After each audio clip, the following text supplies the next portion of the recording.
মাননীয় স্পিকার, আপনাকে ধন্যবাদ এবং এই হাউজে যারা আছেন সবাইকে ধন্যবাদ জানিয়ে শুরু করছি। মাননীয় স্পিকার, আজকে বিরোধী গভর্নমেন্টের দলনেতা মানে বিতর্কের মূল যে জিসটা সেটা ধরতে পারে নাই। উনি আজকে ওনার সংজ্ঞানের মাধ্যমে শুধুমাত্র র্যাট রেসের বদলে রেসের সংজ্ঞান করেছেন। রেস এবং র্যাট রেসের মধ্যে কিন্তু বিশাল একটা তফাৎ রয়েছে, এই সংজ্ঞানটা আমরা পাই নাই। মাননীয় স্পিকার, লক্ষ্য করুন, আমরা আশা করেছিলাম তারা একটা সার্বজনীন সংজ্ঞা দিবেন, কিন্তু তারা এই সংসদে দেয় নাই। এই জন্য তাদের প্রতি আমাদের কোনো ক্ষোভ বা নাই, তাদের প্রতি আমাদের ভালোবাসা। মাননীয় স্পিকার, লক্ষ্য করুন, এই যে র্যাট রেসের কথা আমরা বলছি, র্যাট রেসটা যদি আমরা সংজ্ঞান করছি যেটা গভর্নমেন্ট পার্টি করে নাই, তাহলে আপনাকে র্যাট রেস আসলে কী বলে? মানে র্যাট রেসকে যদি আপনি ভাঙেন তাহলে র্যাট রেসের মধ্যে আপনি কী পাবেন? র্যাট রেস হচ্ছে এমন একটা ইনলেস কম্পিটিশন যেখানে আপনি কখনো এনজয়মেন্ট পাবেন, অর্থাৎ আপনার একটা ইনলেস কম্পিটিশন আপনি সবসময় থাকবেন। মানে আপনি একটা মাননীয় স্পিকার, আপনাকে এইটার দিকে লক্ষ্য করার জন্য অনুরোধ করছি। এই যে সার্কেলটা, আপনি কি সার্কেলটার মধ্যে কি আপনি এমন একটা সার্কেলের মধ্যে আছেন, আপনি ওই সার্কেলটার মধ্যে পুরো আপনার লাইফ সার্কেলটি আপনি শেষ করে দেবেন। এক্স্যাক্টলি এইটা হচ্ছে র্যাট রেস। মাননীয় স্পিকার, লক্ষ্য করুন, এই র্যাট রেসে আপনি অ্যাবসেন্স অফ পিস, অর্থাৎ আমরা যে হিউম্যান বিং, এই হিউম্যান বিংয়ের জায়গা থেকে আমরা আসলে কী প্রমোট করি? আমরা প্রমোট করি যে আমরা এই পৃথিবীতে, এই যে বর্তমান পৃথিবীর পার্সপেক্টিভে আমরা যদি দেখি, হত্যা, তারপর হচ্ছে যুদ্ধ, হত্যাকাণ্ড, এই সব কিছু মিলে আসলে পৃথিবী এক অস্থিতিশীল পরিস্থিতি জায়গায় দাঁড়িয়েছে। ওই জায়গাটা থেকে আমরা আসলে প্রমোট করছি যে আমরা শান্তি এবং মানবাধিকারকে আমরা প্রাধান্য দিচ্ছি। মাননীয় স্পিকার, এই যে আপনার র্যাট রেস আসলে আপনাকে কী হীনমন্যতা ভোগায়? আপনার এই র্যাট রেস আপনাকে বলে কি আপনার যে সেলফ আইডেন্টিটি, এই সেলফ আইডেন্টিটি থেকে আপনাকে ডিস্ট্রাক্ট করে, আপনার যে ফ্রিডম এবং মেন্টাল পিস, এটা থেকে আপনাকে ডে বাই ডে ফার দূরে নিয়ে চলে যায়। মাননীয় স্পিকার, এখন অপোজিশনের থেকে আমরা প্রশ্ন আশা করেছিলাম যে আমরা যখন গভর্নমেন্ট সাইড থেকে বলি যে র্যাট রেস যে এর সমস্যা আছে, তাহলে র্যাট রেসকে আমরা কেন আবার মানে কেন আমরা প্রমোট, জনগণ যে নিন্দা করবে, কেন আমরা এটাকে প্রমোট করছি? তাহলে প্রশ্ন হচ্ছে আমাদের যে ওকে, যেখানে র্যাট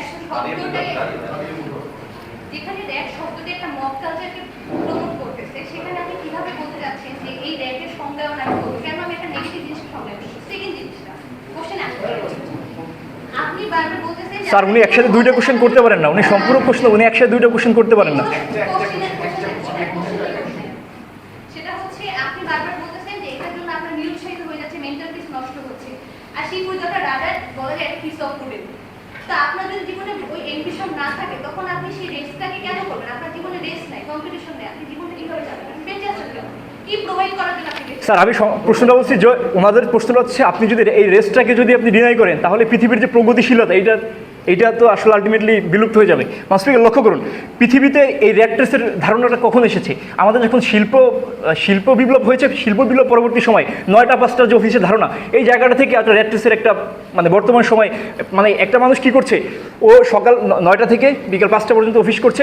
এর পরিপ্রেক্ষিতে হচ্ছে কি যে আমরা মানুষ হিসেবে কি আসলে মানে আশা করি কি যখন আমরা আপনার বিকালে সূর্যটা ডুবছে, আপনার বাড়ির ছাদে গিয়ে আপনি আলটিমেটলি কফি খেতে খেতে একটা মানে আপনার জীবনের একটা গুড মানে স্টোরি বলতে লাইফটা স্পেন্ড করবেন। আপনি বাসায় ফিরে আপনার মায়ের গরম মানে ভাত খাবেন। এই জিনিসটা আলটিমেটলি ওই যে গভর্নমেন্ট সাইডের যে ওয়ার্ড, ওই ওয়ার্ডে নাই। কিন্তু আমরা কি বলি, আপনি মানুষ হিসেবে আপনি কম্পিটিশন করবেন, অবশ্যই কম্পিটিশন করবেন। তাহলে কী ধরনের কম্পিটিশন করবেন? আপনার কম্পিটিশনটা হবে একটা হেলদি কম্পিটিশন। মাননীয় স্পিকার, লক্ষ্য করুন, আজকে আমরা ডিবেটের মঞ্চে আছি, ডিবেটের মঞ্চে আমার এখানে বন্ধুরা আছেন। এখন মানে কথা সেটা হলো যে এই যে আমরা যে ইন্টেলেকচুয়াল ওয়েটা নিয়ে ফরম্যাটটা দিয়ে আগাচ্ছি, এই জায়গাটা থেকে আমরা আসলে কী করতে পারতাম যদি এগুলো না করি? আমরা মানে তর্কের জায়গায় একটা ফাইটও করতে পারতাম। তা আমরা আসলে এক্স্যাক্টলি করছি, আমরা একটা ইন্টেলেকচুয়াল, আমরা আসলে পলিসি বেস খেলাটা হবে। কিন্তু আমরা যে এই যে বর্তমান পৃথিবীতে আমরা যদি দেখি যে গতকালকে দেখেন তামিম ইকবালের মতো তেলবাস ঢুকে গেল সে বিসিবিতে, এইটা আমরা বলছি যে আলটিমেটলি আপনি কী করবেন? আপনি এটা কিন্তু কোনো মেথড না, আপনি রেস করতেছেন, এটা কিন্তু আপনি ব্যাড ওয়েতে করতেছেন। এটা আপনার সমাজের জন্য একটা আলটিমেটলি ব্যাড ইম্প্যাক্ট পড়ে, ব্যাড মানে সমাজের যারা এক্সাম্পলের জায়গা থাকে সেটা একটা বাজে দৃষ্টান্ত হয়। এর বাইরে আমরা যদি দেখি পৃথিবীতে যে আমরা যে মানুষ শুধু তার প্রয়োজন মেটাতে আসে না, এই জায়গাটা থেকে সবচেয়ে যে মানে গভর্নমেন্ট সাইড থেকে আসে যেটা, সেটা যে ভোগবিলাসের একটা ধারণা প্রবণ করে, মানে পুঁজিবাদ বা আপনি যেটা বলেন যে ভোগবাদ হতাশাবাদ, এই জায়গাটা থেকে প্রমোট করে। ওই জায়গাটা থেকে আমরা বন্দুকের মুখে ফুল গুজে দিয়ে আমরা আসলে পৃথিবীতে ভালোবাসা প্রতিষ্ঠা করতে চাই।